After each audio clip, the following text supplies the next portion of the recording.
Viewers. नमस्कार दर्शकों, मैं हूं मीनल और आप देख रहे हैं एमएनएस न्यूज टीवी। स्वागत है आपका देश प्रदेश की खबरों में। डालेंगे नजर आज की बड़ी खबरों पर पहले देख लेते हैं आज की कुछ मुख्य हेडलाइंस।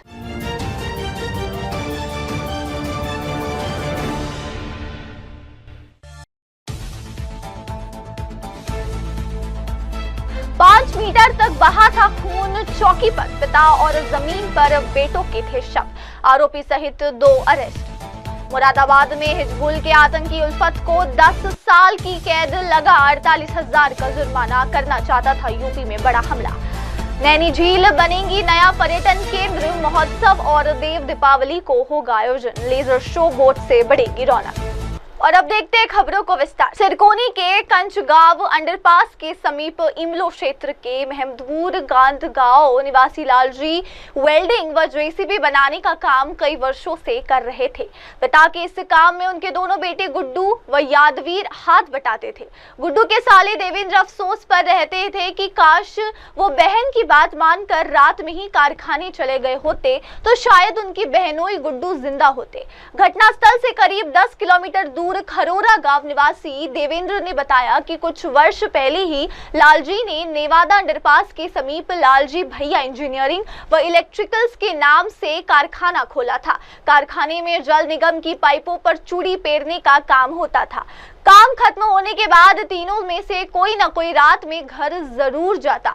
कोई यहाँ पर सामान की रखवाली के लिए रुक जाता था। रविवार को अचानक क्या हुआ कि तीनों में से कोई भी रात में घर नहीं गया। ये बात बहन सरिता को सताने लगी। सोचा काम ज्यादा होगा इसलिए कोई घर नहीं लौटा। रात 12 बजे के बाद भी कोई घर नहीं आया तो उसे चिंता हुई। उसने मोबाइल पर फोन लगाना चाहा लेकिन फोन नहीं उठा। उसने फोन पर कहा कि भैया जरा देख लेते, आज ना पापा जी आर्यन के पापा घर आए हैं। देवेंद्र ने देर रात होने का हवाला देते हुए कहा, बहन सुबह होते ही जाकर देख लूंगा। तिहरे हत्याकांड से व्यथित देवेंद्र अफसोस कर रहे थे कि काश वे अपनी बहन की बात सुनकर रात में ही कारखाना चले गए होते तो शायद घटना टल सकती थी। उनके बहनोई गुड्डू जिंदा होते। बहन के परिवार के साथ ऐसी अनहोनी नहीं होती।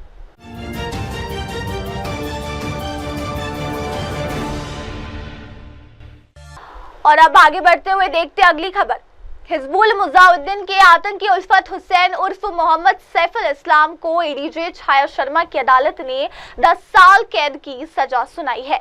उस पर 48,000 रुपए का जुर्माना भी लगाया गया। कटघर थाने की पुलिस ने 9 जुलाई 2002 को जम्मू कश्मीर के पूंछ जिले के सूरनकोट थाना क्षेत्र के फजालाबाद निवासी उल्फत हुसैन उर्फ मोहम्मद सैफुल इस्लाम, मुंडा पांडे के सट्टू नगला निवासी मोहम्मद तकी उर्फ कारी तकी, नागफनी थाना क्षेत्र के डिप्टीगंज जब्बू का नाला निवासी मोहम्मद रिजवान, रामपुर के मिलक खानम थाना क्षेत्र के जफर आलम को गिरफ्तार किया गया था।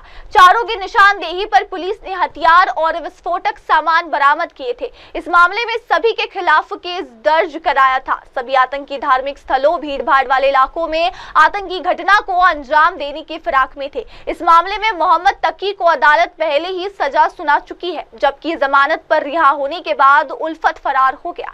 इसके खिलाफ वारंट जारी किया गया। 8 मार्च 2025 को एटीएस और कटघर पुलिस ने उसे गिरफ्तार कर जेल भेज दिया था। इस केस की सुनवाई एडीजे 11 छाया शर्मा की अदालत में चल रही है। सरकार की ओर से एडीजीसी सुरेश सिंह ने पक्ष रखा और आरोपी को कड़ी सजा दिलाने की दलीलें दी। अदालत ने दोनों पक्षों को सुनने के बाद आतंकी उल्फत को 10 साल की कैद और 48,000 का जुर्माना लगाया है। सजा सुनाए जाने के बाद आतंकी को कड़ी सुरक्षा में जेल भेज दिया। देखिए, जो एटीएस सहारनपुर यूनिट है और मुरादाबाद पुलिस के ज्वाइंट ऑपरेशन में वर्ष 2015 से एक हिजबुल से संबंध रखने वाला टेररिस्ट जिसकी अरेस्टिंग वर्ष 2002 में मुरादाबाद से की गई थी और काफ़ी मात्रा में असलहे और बाकी एंटी जो टेररिस्ट एक्टिविटीज़ के लिए यूज़ किए जाने वाले सब्सटेंस बरामद किए गए थे। उसको सूरनकोट थाना सूरनकोट जनपद पूंछ जम्मू एंड कश्मीर से कल अरेस्ट किया गया है। बेसिकली वर्ष 2002 में 9/7 यानी 9 जुलाई 2002 को एक अरेस्टिंग हुई थी जिसमें उल्फत हुसैन नाम का ये हिजबुल से संबंध रखने वाला टेररिस्ट यहाँ मुरादाबाद में रह रहा था और उसके साथ स्थानीय यानी जो 4 लोग और अरेस्ट हुए थे, जिसमें से 3 मुरादाबाद के रहने वाले थे, एक रामपुर का रहने वाला था।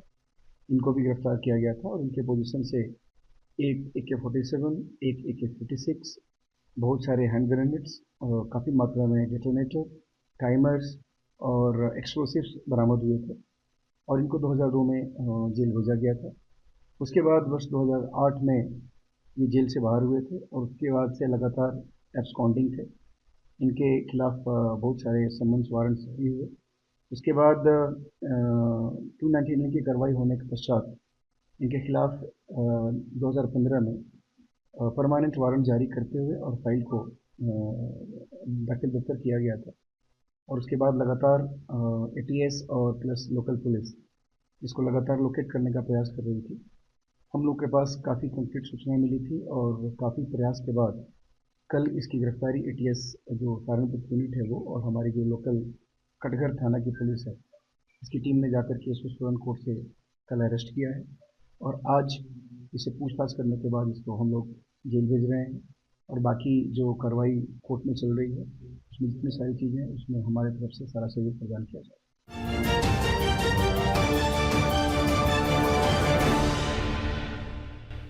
और अब देखते हैं अगली खबर।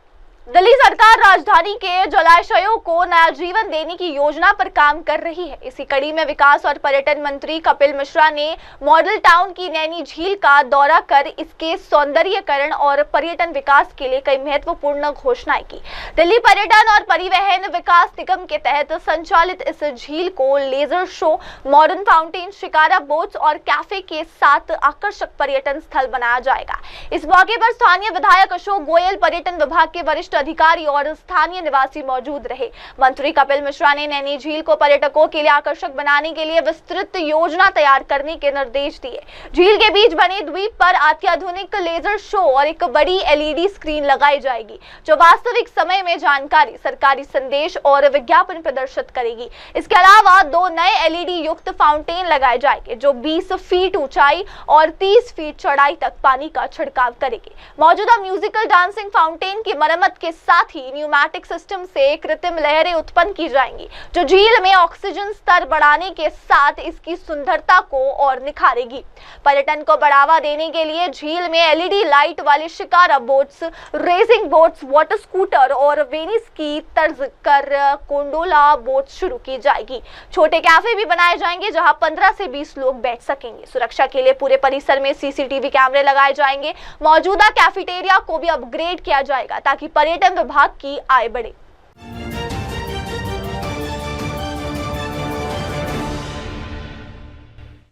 और अब आगे बढ़ते हैं अगली खबर की ओर। उत्तराखंड में श्रीनगर के कीर्तिनगर में सोमवार को दर्दनाक हादसा हो गया। कीर्तिनगर बड़ियारगाड़ मोटर मार्ग पर कार दुर्घटनाग्रस्त होकर खाई में गिर गई। इस दौरान 4 लोगों की मौके पर ही मौत हो गई। जानकारी के अनुसार देर शाम बड़ियारगढ़ मालगड़ी मुल्ला में मालगड़ी तल्ला की ओर आ रही एक कार अनियंत्रित होकर 40 मीटर नीचे खाई में जा गिरी। कार में चालक समेत कुल 4 लोग सवार थे।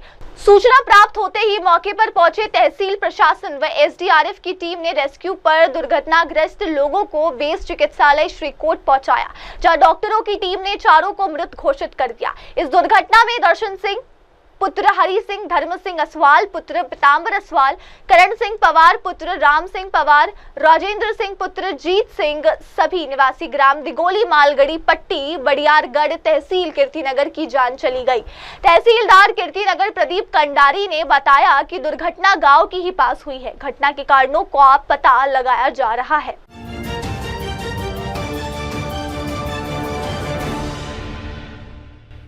और अब आगे बढ़ते हुए देखते हैं अगली खबर।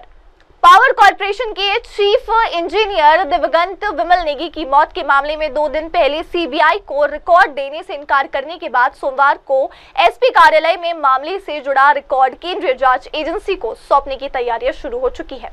एसआईटी ने जांच से संबंधित रिकॉर्ड को क्रमबद्ध संग्रहित करने का काम शुरू कर दिया है। एसआईटी के अधिकारी दिन भर इसको लेकर माथापच्ची करते रहे। सूत्रों के मुताबिक विमल नेगी के मामले में पुलिस ने पावर कॉर्पोरेशन से लेकर ऊर्जा विभाग से भी रिकॉर्ड कब्जे में लिया था। इसके अलावा जांच से जुड़ी रिपोर्ट और अन्य महत्वपूर्ण दस्तावेज भी जुटाए गए हैं। हजारों पन्नों का रिकॉर्ड होने के कारण इसे सौंपने में 2 से 3 का समय लग सकता है। इससे पहले सोमवार तक सीबीआई को जांच सौंपने के मामले में एलपीए दायर करने की बात कही जा रही थी, लेकिन सरकार के इनकार के बाद अब इन अटकलों पर विराम लग गया है। यही वजह है कि एसपी कार्यालय ने जांच का रिकॉर्ड केंद्रीय जांच एजेंसी को सौंपने की तैयारियां शुरू कर दी है। वही मामले को लेकर एसपी शिमला से लेकर सभी अधिकारी मीडिया से कुछ भी बात करने से बचते रहे। एसआईटी ने जांच से संबंधित रिकॉर्ड को क्रमबद्ध संग्रहित करने का काम शुरू कर दिया है। एसआईटी के अधिकारी दिन भर इसको लेकर माथापच्ची करते रहे। सूत्रों के मुताबिक विमल नेगी के मामले में पुलिस ने पावर कॉर्पोरेशन से लेकर ऊर्जा विभाग से भी रिकॉर्ड कब्जे में लिया था। इसके अलावा जांच से जुड़ी रिपोर्ट और अन्य महत्वपूर्ण दस्तावेज भी जुटाए गए हैं। हजारों पन्नों का रिकॉर्ड होने के कारण इसे सौंपने में 2 से 3 का समय लग सकता है।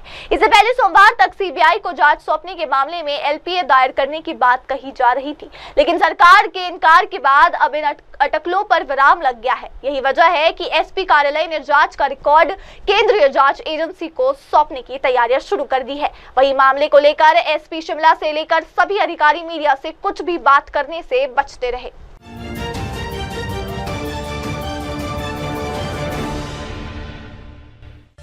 और अब देखते हैं अगली खबर। हिमाचल प्रदेश हाईकोर्ट ने अनुबंध कर्मचारियों को नियमितीकरण का वास्तविक लाभ देने का अहम फैसला सुनाया है। कोर्ट ने राज्य सरकार को आदेश दिए हैं कि याचिकाकर्ताओं को वर्ष 2016 से ही सभी वास्तविक लाभ प्रदान किए जाए। उन्होंने 9600 घंटे की सेवा पूरी कर ली थी और वे नियमित सरकारी अनुबंध पर लिए जाने के पात्र बन चुके थे। यह आदेश न्यायाधीश ज्योत्सना रिवाल दुआ की अदालत ने दिया। आदेश में यह भी स्पष्ट किया है कि प्रक्रिया को 4 हफ्ते के भीतर पूरा किया जाए। याचिकाकर्ताओं की ओर से दलील दी गई थी कि उन्होंने वर्ष 2016 में 9600 घंटे की सेवा पूरी कर ली थी, लेकिन फिर भी उनकी सेवाएं नियमित अनुबंध पर नहीं ली। इसके विपरीत 13 सितंबर 2022 में एक आदेश के जरिए केवल नोशनल आधार पर उन्हें लाभ दिए गए, लेकिन ये लाभ नियमितीकरण से नहीं दिए गए। न्यायालय ने यह भी स्पष्ट किया कि याचिकाकर्ताओं की कोई गलती नहीं थी, बल्कि देरी प्रशासनिक अधिकारियों की निष्क्रियता के कारण हुई। अदालत ने कहा कि उन्हें बिना किसी दोष के लाभ से वंचित किया गया और अधिकारियों की निष्क्रियता के लिए वे जिम्मेदार नहीं ठहराए जा सकते। ये मामला कुलदीप कुमार एवं अन्य कर्मचारियों से संबंधित था, जिन्होंने साल 2010-2011 के दौरान तकनीकी शिक्षा, व्यावसायिक और औद्योगिक प्रशिक्षण विभाग में स्वीपर और चौकीदार के रूप में कार्य करना शुरू किया था। वो इंस्टीट्यूट मैनेजमेंट कमेटी के तहत कार्यरत थे। राज्य सरकार ने 3 अक्टूबर 2015 को एक अधिसूचना जारी की थी, जिसमें 31 जुलाई 2015 तक 7 साल या 9600 घंटे की सेवा पूरी कर चुके कर्मचारियों को नियमित अनुबंध पर लिए जाने का प्रावधान था। याचिकाकर्ताओं को आरटीआई से जानकारी मिली कि 2016-17 में चपरासी और चौकीदार के 137 पद रिक्त थे। इसके बावजूद उन्हें समायोजित नहीं किया गया। इसके बाद उन्होंने हाईकोर्ट में याचिका दाखिल की।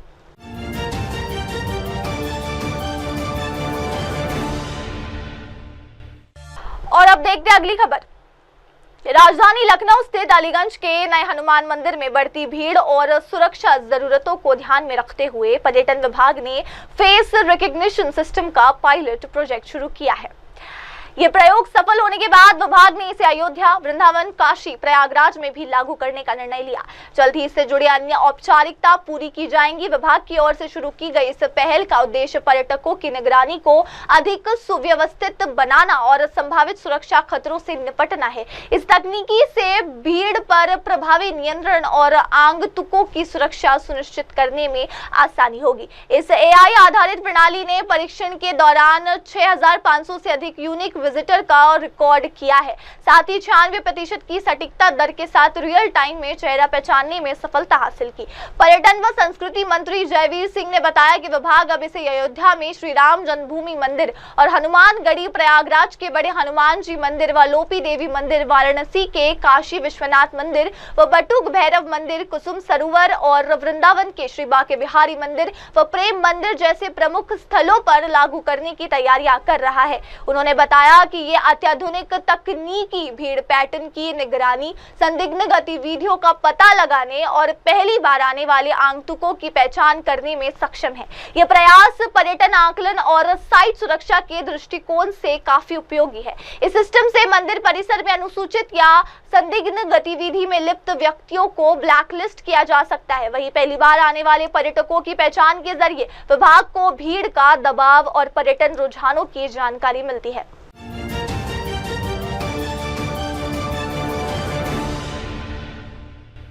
और अब देखते हैं अगली खबर।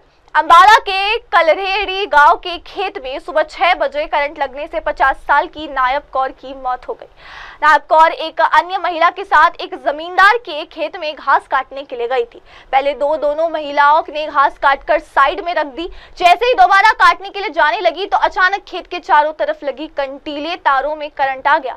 नायब कौर की गर्दन पर करंट लगने पर मौके पर ही मौत हो गई। सूचना मिलते ही परिजन मौके पर पहुंचे। पंचखरा पुलिस के आने के बाद भी परिजनों ने शव नहीं उठाया। परिजन खेत मालिक पर कार्रवाई की मांग पर अड़े हुए हैं। उनका कहना है कि खेतों की तारों में करंट छोड़ना सरासर गलत है। हालांकि पुलिस मामले की जांच कर रही है कि करंट कैसे आया। महिला के 4 बच्चे भी।